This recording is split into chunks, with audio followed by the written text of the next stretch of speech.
सबको God bless you. प्रभु आपका आशीष दे। ये मेरा पिता का वचन है, आप ध्यान से सुनिए। उत्पत्ति 13 का 13। अब्राहम का कनान लौटना। तो परमेश्वर अपने पत्नी और सारी संपत्ति लेकर लूत को भी संग लिए हुई मिस्र को छोड़कर कनान के दक्षिण देश में आया। अब्राहम भेड़ बकरी गाय बैल और सोने चांदी का बड़ा धनी था। फिर वह दक्षिण देश ने चलकर बेतेल के पास उसी स्थान को पहुंचा जहाँ पहले उसने अपना तंबू खड़ा किया था, जो बेतेल और आई के बीच में है। जो स्थान उस वेदी का है जिससे उसने पहले बनाया था। और वह अब्राहम ने फिर यहोवा से प्रार्थना की, अब्राहम और लूत का अलग होना। लूत के पास भी जो अब्राहम के साथ चलता था भेड़ बकरी गाय बैल और तंबू थे, इसलिए उस देश में उन दोनों के लिए पर्याप्त स्थान न था कि वे इकट्ठा रहे, क्योंकि उनके पास बहुत संपत्ति थी, इसलिए वे इकट्ठे न रह सके। सो अब्राहम और लूत की भेड़ बकरी और गाय बैल के चरवाहों में झगड़ा हुआ। उस समय कोनानी और परिजी लोग उस देश में रहते थे। तब अब्राहम लूत से कहने लगा, मेरे और मेरे बीच और मेरे और तेरे चरवाहों के बीच में झगड़ा न होने पाए, क्योंकि हम लोग भाई बंधु हैं। क्या सारा देश तेरे सामने नहीं? सो मुझसे अलग हो। यदि तू बाएं ओर जाए तो मैं दाहिने ओर जाऊंगा, और यदि तू दाहिने ओर जाए तो मैं बाएं ओर जाऊंगा। तब लूत ने आंख उठाकर जर्दन नदी के पास वाली सारी तराई को देखा कि वह सब सिंची हुई है। जब तक यहोवा ने सदम और गोमोरा को नाश न किया था, तब तक शहर के मार्ग तक वह तराई यहोवा की वाटिका और मिस्र देश के समान उपजाऊ थी।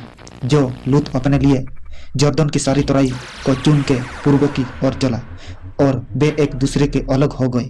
अब्राहम तो कनान देश में रहा, पर लूत उस तराई के नगर में रहने लगा और अपना तंबू सदम के निकट खड़ा किया। सदम के लोग यहोवा की दृष्टि में बड़े दुष्ट और पापी थे, और अपना तंबू सदम के निकट खड़ा किया। सदम के लोग यहोवा की दृष्टि में बड़े दुष्ट और पापी थे। अब्राहम का हेब्रोन का जाना। जब लूत अब्राहम से अलग हो गया, तब उसके पश्चात यहोवा ने अब्राहम से कहा, आंख उठाकर जिस स्थान पर तू है वहां से उत्तर दक्षिण पूर्व पश्चिम चारों ओर दृष्टि कर, क्योंकि जितनी भूमि तुझे दिखाई देती है उस सब को मैं तुझे और तेरे वंश को जुग जुग के लिए दूंगा, और मैं तेरे वंश को पृथ्वी की धूल के किनोकों के समान बहुत करूंगा, जहाँ तक कि जो कोई पृथ्वी की धूल के किनोकों को गिन सकेगा, वही तेरा वंश भी गिन सकेगा। उठ, इस देश की लंबाई और चौड़ाई में चल फिर, क्योंकि मैं उसे तुझे को दूंगा। इसके पश्चात अब्राहम अपना तंबू खड़ा कर ममरे के बाजू वृक्षों के बीच जो हेब्रोन में थे जाकर रहने लगा, और वहां भी यहोवा की एक वेदी बनाई। लूत का बंदी बनाया जाना। सिनार के राजा अमरापेल और एलासार के राजा अर्जक और एलाम के राजा करदोला ओमेर और गमियों के राजा तीदाल के दिनों में ऐसा हुआ कि उन्होंने सदम को राजा बेरा और गोमोरा के राजा बिरसा और अदोमा के राजा सिनब और सबोयिम के राजा समेबेर और बेला जो सौर भी कहलाता है। अब्राहम के साथ परमेश्वर की बच्चा। इन बातों के पश्चात यहोवा के जो वचन दर्शन में अब्राहम के पास पहुंचा, हे अब्राहम मत डर, मैं तेरी डाल और तेरी अत्यंत बड़ा प्रतिफल हूँ। अब्राहम ने कहा, हे प्रभु यहोवा, मैं तो संतानहीन हूँ और मेरे घर का बारिश जो दमिश्कवासी एलियो जेर होगा, वो तो तुझे क्या देगा? तू मुझे क्या देगा? और अब्राहम ने कहा, मुझे तो तूने वंश नहीं दिया, और क्या देखता हूँ कि मेरे घर में उत्पन्न हुआ एक जौन मेरा बारिश होगा। तब यहोवा के जो वचन उसके पास पहुंचा, जो तेरा बारिश न होगा, तेरा जो निज पुत्र होगा वही तेरा बारिश होगा।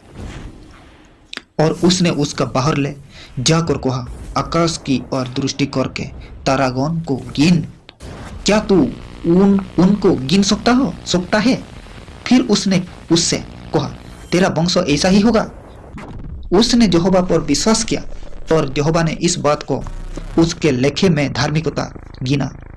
और उसने उसके कहा, मैं वही यहोवा हूँ जो तुझे कसदियों के उर नगर से बाहर ले आया कि तुझको इस देश का अधिकार दूं। उसने कहा, हे प्रभु यहोवा, मैं कैसा जानूं कि मैं इसका अधिकार होऊंगा?